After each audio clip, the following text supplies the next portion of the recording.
This is Xander's Arcane Study, and in this video, we're going to kit bash a speeder for Warhammer 40k.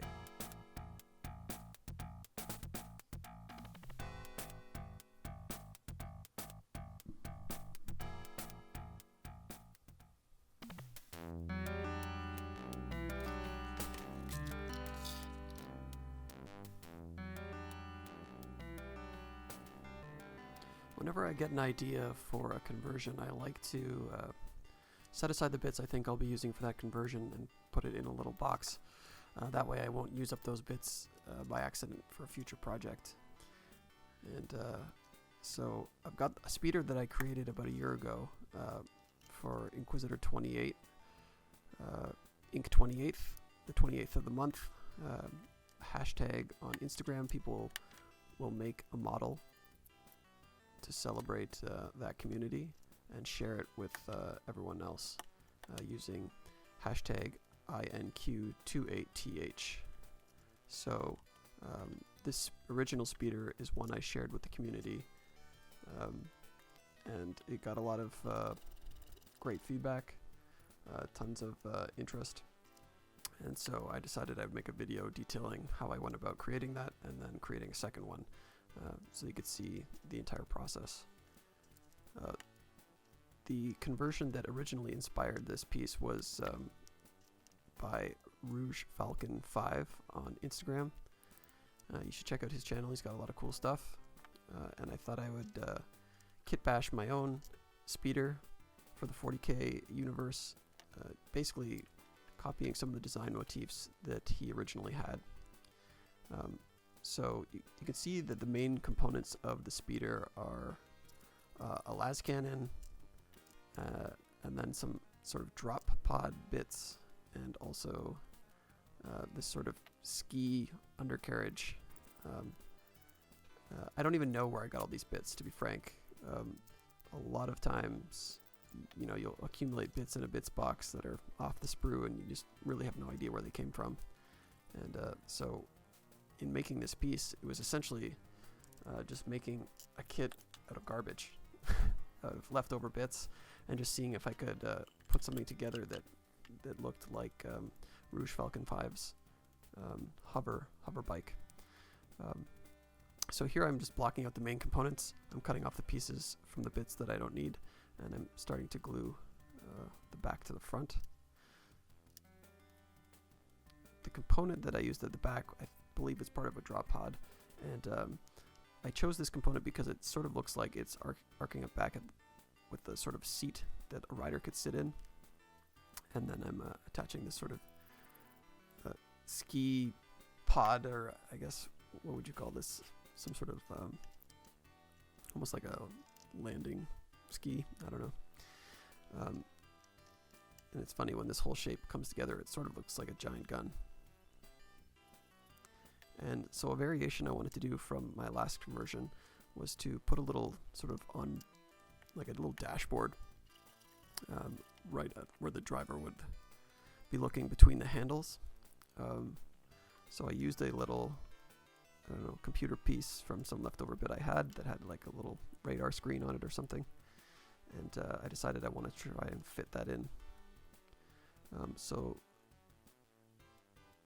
Rouge Falcon 5's original piece had some las guns, or heavy las guns, that were kind of really cool and were on the sides of each of his design. I didn't have that same bit, so here I'm just using las guns, and I you know, chopped the handle off, and they're just sort of like little guns that the speeder can use. Chopping off the handles, and I'm flattening the sides of the guns so that they'll glue more properly to the side and not be wonky with all the little detailed bits that stick out. One of the most difficult parts of this build is actually just making sure everything's straight. When you glue two pieces together, you want them to be parallel so that nothing's crooked or wonky, and I found this very difficult to do. You can kind of just do your best, but you're definitely going to run into some problems lining things up so that they're perfectly parallel with one another. So here I've got the dashboard, and I'm dry fitting it to see if it'll work in conjunction with the other pieces. And I decide I like where that is, and I'm just trimming up where it's going to sit so that it'll sit flush.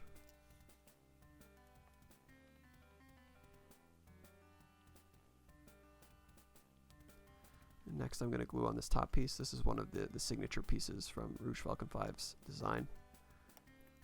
I believe that comes from a Land Raider. It's a track guard.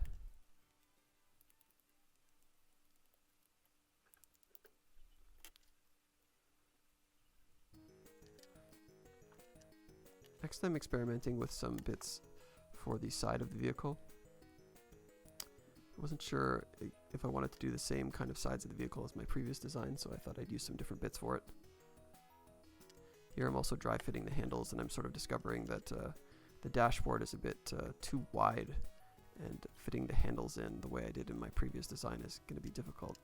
So I'm actually trimming away parts of the dashboard on each side to try and make it fit more snugly.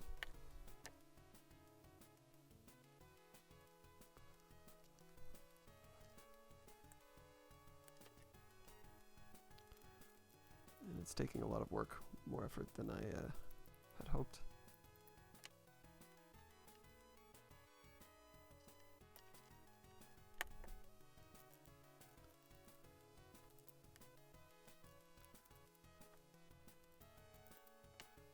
There's something really cool about making speeders just out of a bunch of junk.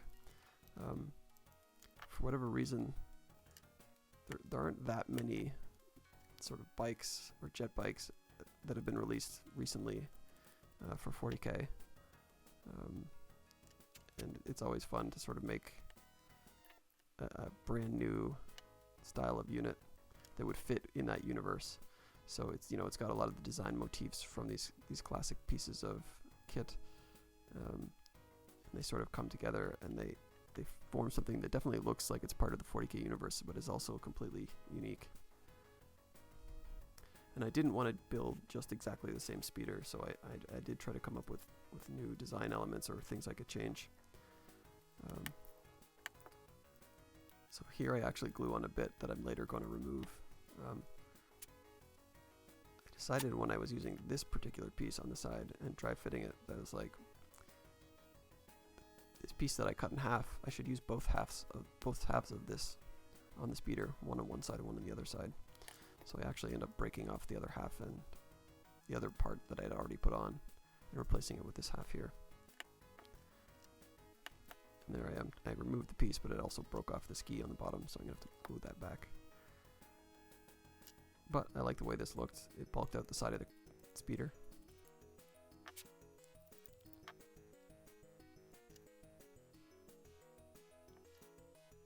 And I'm just trimming off the sides to make things a little more flush.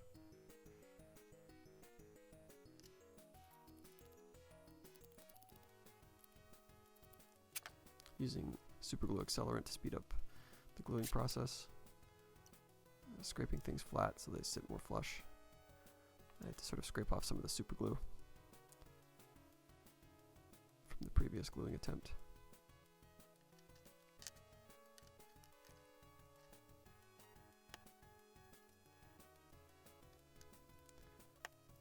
So I'm comparing it with the previous design to see how things are coming together. And now I'm working on the sort of backpack or energy packs that sit on the back of the craft. Trimming away all the little details so that they sort of look like they're mirrors of one another, because I'll sit one on the left side and one on the right side.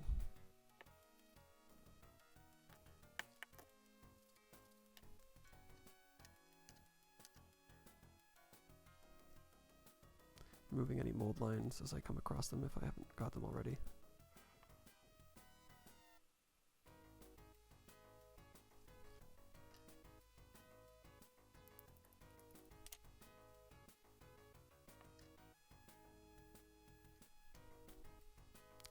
If you haven't already taken a look at the Inquisitor 28 community,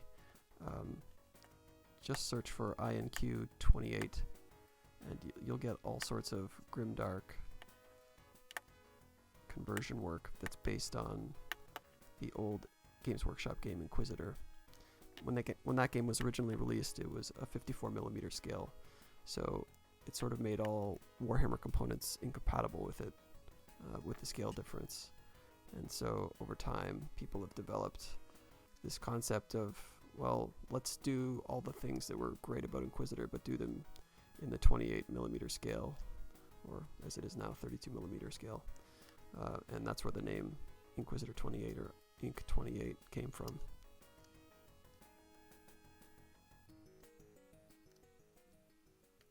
You may have seen these in White Dwarf, often under the label Blanchitsu, sort of inspired by John Blanche's art, the more grimdark aesthetic, where people were making small warbands of figures and then having these little narrative-driven games or campaigns where everyone would make a small warband, and then I don't know what rule set they used, maybe it was Inquisitor, but you can use sort of any skirmish small warband sized rules and just represent the game or the campaign that you're trying to do. The appeal for me was the size of the warbands. Doing a lot of armies in the past can get quite it can become quite stressful to thinking about how big army projects can be and how long they take. And so, working on half dozen miniatures at a time and calling them a warband and just being finished with the project when you're finished with that warband was a nice change of pace for me getting back into the hobby a few years ago. And especially for kit bashes like this, like a speeder, where you don't need to be you don't need to worry about making 3 or 4 of these. You can just make one and have a single one-off speeder be part of your warband. So as a different design element to my previous speeder, I wanted to create a sort of exhaust or jet engine exhaust that would go on the back of the speeder. Maybe air is being propelled through the craft and out the other side, something like that. So I used a pin vise and drilled out a hole from the barrel of I want to say it's like a Grey Knight's weapon. So I'm putting that on the back of the craft.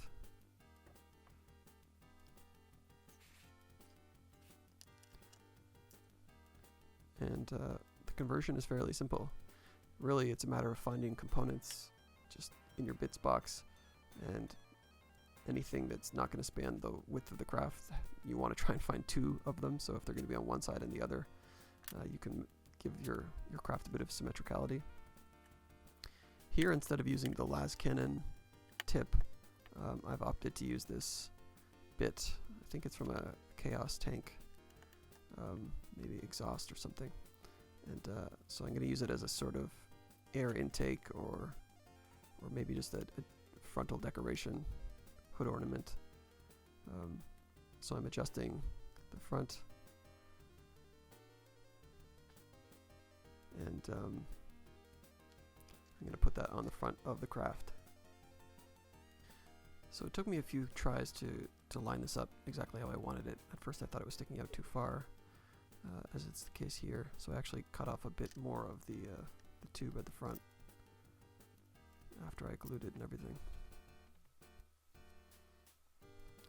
And then eventually I decided I didn't like the angle, so I adjusted the angle as well.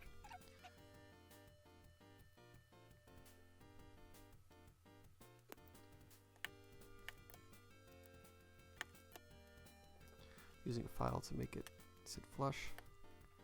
Again, lining things up so that they're straight is very annoying, because even the slightest bit of discrepancy in the angle or rotation of the piece is going to make it look not centered and therefore not symmetrical.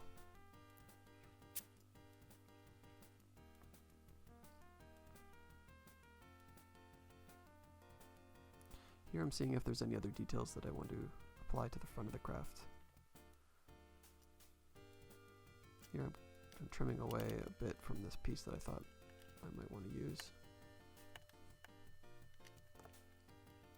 But I think I ultimately decided against using it.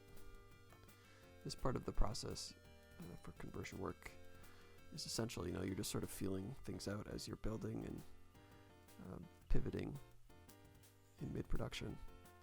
just trying things out creatively, placing them on, seeing if it improves the look or not.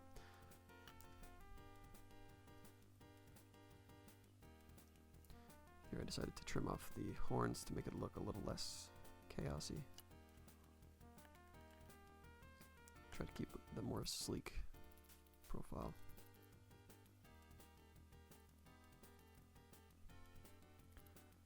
But that's it, nothing to it.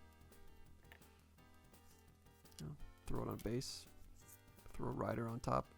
Pretty well, you could put any kind of rider you wanted.